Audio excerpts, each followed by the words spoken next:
안녕하세요. 중년 연애 연구소입니다. 오늘은 최악의 이별 3가지를 말씀드릴까 합니다. 사랑을 해본 사람이라면 한 번쯤 이별의 아픔을 겪어보셨을 겁니다. 사랑이라는 게 시작을 할 때는 설레고 아름답지요. 그러나 중년의 여러 가지 사정상 헤어지게 될 때 상대를 배려하지 못한다면 정말 끝이 좋지 않은 이별도 있습니다. 그러한 좋지 않은 이별은 한때 깊은 애정을 나누었던 두 사람과의 추억과 시간마저도 후회하게 만들지요. 중년의 나이가 되어 많은 이해와 포용력이 생겼음에도 정말 고통스럽습니다. 이러한 이별은 각각의 개인적인 경험과 감정에 따라 다양한 형태를 가질 수 있지만 일반적으로 다음과 같은 특징을 가지고 있습니다. 첫 번째, 잠수이별. 잠수이별은 대다수가 손꼽는 최악의 이별 중 하나이죠. 정말 비겁하고 당하는 쪽이 혼란스러운 방법입니다. 독한 마음으로 상대방도 똑같이 당해야 잠수이별을 당한 자신의 심정을 조금이라도 헤아릴 수 있을 거라고들 말하죠. 실제 한 여성의 상담 사례를 말씀드리겠습니다. 나와 나의 파트너는 몇 년 동안 깊은 애정과 지지를 나누며 행복한 관계를 쌓아왔습니다. 그러나 어느 날 파트너는 갑작스럽게 연락이 끊기기 시작했습니다. 전화를 걸어도 응답이 없었고 메시지나 이메일에도 답장이 없었습니다. 처음에는 그저 바쁜 시기일 것이라고 생각했지만 시간이 흐를수록 점점 더 걱정되었습니다. 점점 더 불안해지고 혼란스러워지면서 저는 그에 가까운 지인들에게 연락을 취했지만 아무런 정보도 얻을 수 없었습니다. 이전에는 서로의 어려움을 지원하고 공유하던 우리의 관계가 갑자기 사라져버렸습니다. 저는 왜 그런 행동을 하는지에 대한 이유를 알지 못하는 채 끝도 없는 걱정과 고통 속에서 혼자서 상상력을 타고 떠돌았습니다. 잠수 이별은 매우 고통스럽고 이해하기 어려운 상황입니다. 그동안의 사랑과 신뢰가 갑자기 무너져 버렸고 상대방의 사라짐으로 인해 저는 상처받고 외로움을 느꼈습니다. 이별의 이유를 알 수 없는 채 헤매는 동안 저는 나 자신을 돌아보고 치유하는 과정을 거쳤습니다.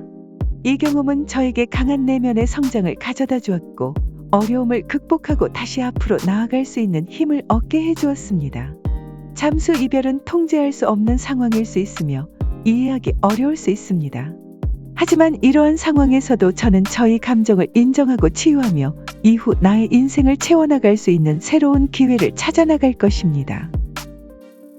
위 사례의 여성은 카운슬링을 통해 잠수 이별을 잘 극복하였지만 꽤 많은 시간이 필요했고 처음에는 상대에 대한 걱정과 마지막에는 자기 자신에 대한 자존감도 현저히 낮아지게 되어버려 힘들었었죠.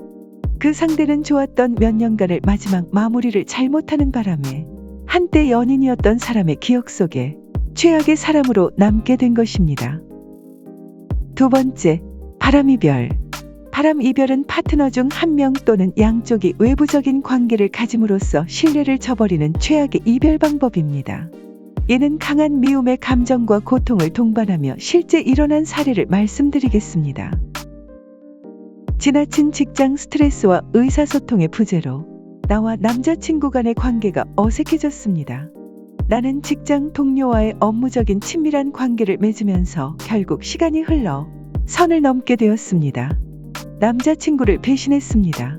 그러나 나의 불륜 행동이 남자친구에게 평소의 신뢰를 파괴한 결과 그는 내가 왜 이런 행동을 했는지에 대한 혼란과 분노를 느꼈습니다. 그의 심장은 상처받고 나 역시 나 자신을 자책하며 자존감이 무너지는 것을 느꼈습니다. 이 사례의 여성은 그러지 않았지만 이런 바람이별에서 최악은 바람을 피고도 상대의 애정은 운하며 일부 파트너의 책임도 있다고 우기는 것이죠. 그러나 이 여성은 그러지 않았군요. 그리고 바람 피고 싸울 때 간혹 그럽니다. 삼자 대면도 벌어지고 그 자리에서 한때 연인을 걸레라고 욕하고 서로 잠자리 기술도 형편없었다는 등 추하고 갈 때까지 간 욕들이 난무하죠. 그리고 심한 경우 보복 성폭행과 심지어 큰 상해 사건이 되는 경우도 있습니다. 헤어지더라도 상대에 대한 최소한의 예의는 있어야 합니다. 바람이별은 어떻게 보면 상대를 가장 마음 아프게 하는 이별이 될 것입니다. 세 번째, 문자, 메신저 이별 통보. 문자, 메신저 이별 통보입니다. 이러한 방법을 택했을 경우 아마 더 이상 연인과 아무 얘기도 하고 싶지 않고 듣고 싶은 말도 없을 경우입니다. 그러니 만나서 얼굴을 보고 이야기하는 게 귀찮고 자기 할 말만 해야겠으니 택하는 방법이죠. 이별을 당하는 사람의 감정은 고려하기 싫어서 택하는 잔인한 이별 방식이죠. 이런 경우 한쪽은 오랫동안 이별을 생각해왔고 기회를 엿보고 있다가 어떤 계기로 인해서 이별을 선고하는 경우가 많습니다.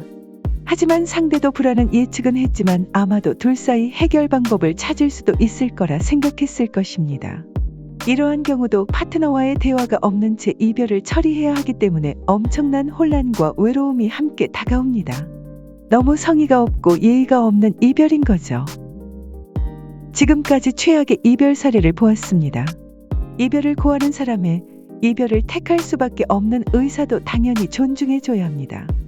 자신의 사정과 마음에 의하여 헤어지지만 자신에게 헌신하였던 상대에게 배려는 해줘야겠죠.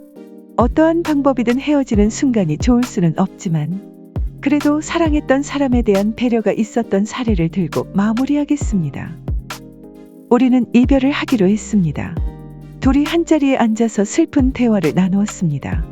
이별을 통해 파트너는 자신의 가치에 대한 질문을 하게 되었고 이를 위해 우리는 각자의 감정을 솔직하게 표현하고 대화를 시도했습니다. 그러나 우리의 관계는 이미 크게 손상되었고 상호 간의 신뢰와 연결을 회복하기에는 너무 많은 상처가 있었습니다. 결국 우리는 서로에게 더 나은 행복과 성장을 위해 이별하기로 결정했습니다.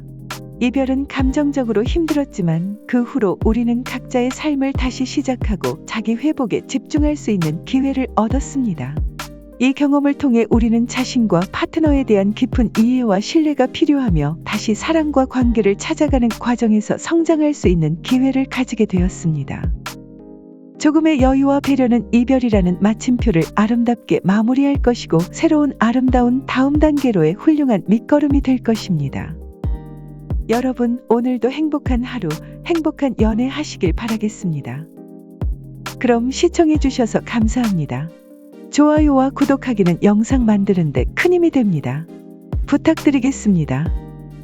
감사합니다.